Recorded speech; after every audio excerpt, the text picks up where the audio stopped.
Voilà. Quand vous êtes dans vos foyers, que ça va chez vous là, que vous, c'est vous qui faites des dépenses. Quand on dit telle dépense, vous faites. On dit telle dépense, vous faites. On dit telle dépense, vous faites. Arrivé à un certain moment là, vous avez envie aussi que vos maris vous fassent plaisir. Parce que quand tu as une femme même, tu as un mari, souvent aussi que ton mari, il te fait plaisir. Ça fait plaisir, franchement, quel que soit l'argent que tu gagnes. Maintenant, quand tu veux maintenant que ton mari te fasse plaisir, là, c'est là maintenant, tu ne sens pas. Et ça te frustre. Mais ça ne peut pas te frustrer parce que tu l'as mal éduqué. C'est vous qui éduquez mal vos maris.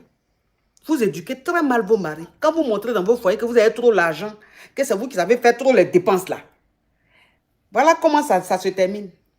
C'est pour ça que je vous dis ici, vous les femmes là, ce que vous gagnez, salaire que vous gagnez, les activités que vous faites, les entrées d'argent que vous avez là, vos maris ne sont pas obligés de savoir la totalité. Ça là, je vous dis ça toujours. Hein. Quand je dis ça là, vous pensez que je suis en train de vous monter contre vos maris, ou bien je suis en train de vous rendre hypocrite, ou bien je suis en train de vous rendre fausse. Je ne vous rends pas fausse. C'est pour que dans vos foyers là, vous vous sentez toujours femme. Vous sentez toujours que vous êtes avec des hommes, pas avec des femmelettes. Donc si toi une femme, tu as des activités que tu fais, ton entrée d'argent, à la fin du mois, c'est 1 million, c'est exemple, je donne, c'est 1 million tu gagnes là. Ton mari doit savoir que c'est 600 000 tu gagnes, ou bien c'est 500 000 tu gagnes. Comme ça, quand vous faites les dépenses là, il sait que c'est 500 000 tu as. Donc, en fonction de tes 500 000 là, tu vas faire des dépenses peut-être de 200 000. Donc, ça veut dire que tu as déjà 500 000 que tu as économisé. Il ne sait pas que tu gagnes ça.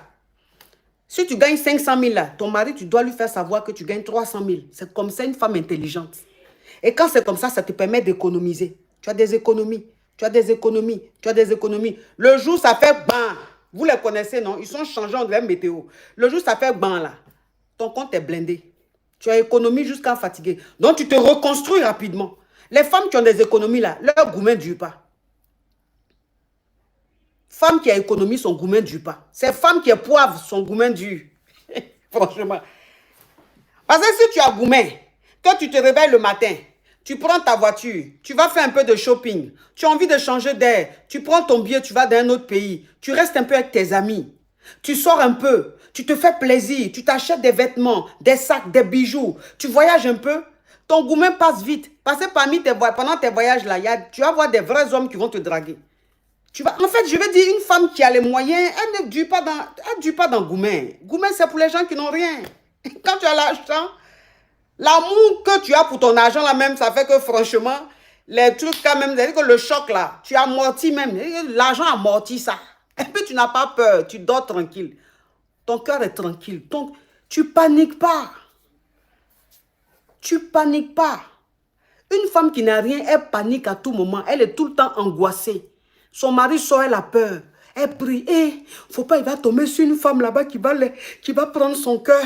Et puis il va lui donner son argent. Et puis moi, je vais souffrir. Et quand toi, une femme, quand tu n'as rien là, tous les jours que Dieu fait, tu es angoissé. Hein.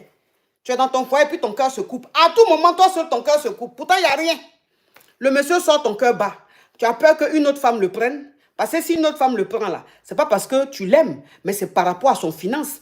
Elle va prendre son argent, toi, tu vas te retrouver dans la merde. Donc, ça veut dire que quand il est fâché, ton cœur bat.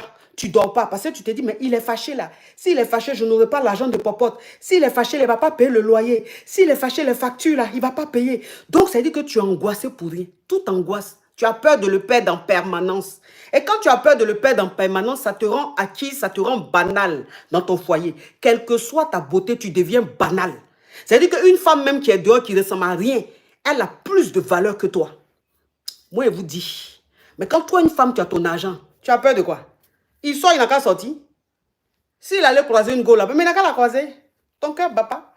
C'est la fille même qu'il allait croiser dehors là. Jean, il est trop fan d'elle jusqu'à elle va le prendre là. Mais puis quoi? Tu as ton an pour te reconstruire. Toi aussi. Puis les hommes d'aujourd'hui, ils aiment les femmes qui ont les moyens. Ils aiment les femmes qui ont la base, qui ont les moyens. Toi, une femme, quand tu as les moyens, même si tu divorces lundi. Le lundi, on va dire lundi prochain, là, tu as déjà une liste. Tu as déjà une liste. Moi, j'ai une cavière, elle a divorcé. Même pas 6 mois, elle s'est remariée. Elle s'est mariée légalement. Mais pas n'importe quel mariage. Vrai mariage. Un vrai gars. Le gars, il est fou. Il est malade d'elle. Elle est sereine. Quand tu as l'an, tu ne galères pas. Quand tu as l'an, tu ne restes pas longtemps célibataire. Bon, je vous laisse. Hein? Je vous laisse. Je m'en vais. J'ai trop duré même avec vous aujourd'hui, là, je m'en vais. En tout cas, merci infiniment.